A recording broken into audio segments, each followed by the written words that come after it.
Okay, so the first assessment that I drew was the Activity Specific Balance Confidence Scale, also known as the ABC scale. This is a self-reported assessment, meaning the client themselves will score their confidence levels in their ability to remain balanced when completing various activities, and from there, the examiner can then take this score and interpret the results. The client will assess their balance level or their confidence and their ability to remain balanced in activities such as walking around a home, walking up and down steps, getting in and out of the car, as well as walking through a parking lot. When a client is assessing their confidence levels, they should consider whether they are completely confident, partially confident, or not confident at all when completing these activities and remaining balanced. And then overall, the assessment is used to measure the client's vestibular function, which helps provide the client with a sense of balance. The ABC scale is a standardized assessment, meaning that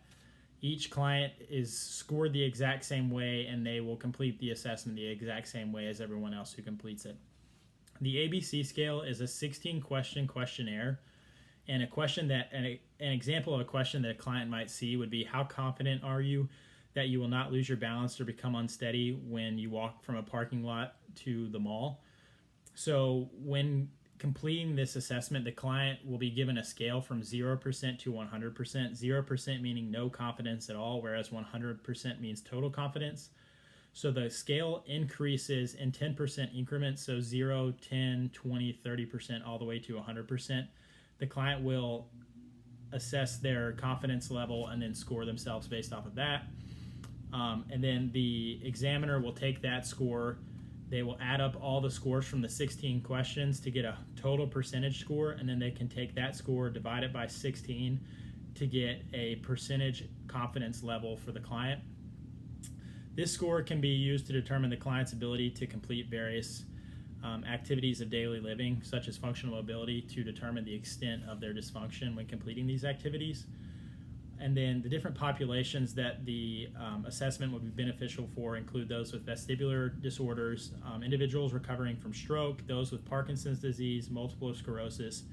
brain injury, or individuals who are in the geriatric population. So a higher score on this assessment indicates that the client has a higher level of confidence when completing activities and remaining balanced and not becoming unsteady when completing these activities, whereas a lower score would mean a lower level of confidence. And it will be important to relay this information to an interdisciplinary team to ensure that the client is safe and is free of safety precautions are taken into consideration in order to ensure that the client isn't a fall risk when completing different activities. For example, if a client who just recovered from a stroke self-scores themselves and it's determined they are 20% confidence level in their ability to complete activities without becoming unbalanced, it will be important to relay this information to physical therapy or nursing so that when they are engaged in different therapeutic activities, a gait belt can be utilized to ensure that the client doesn't have any falls or anything like that. So in order to report this information to an interdisciplinary team, an OT note might sound something like, the client self-reported at 20% out of 100% on the ABC scale, indicating a lack of confidence in their balance when completing different activities.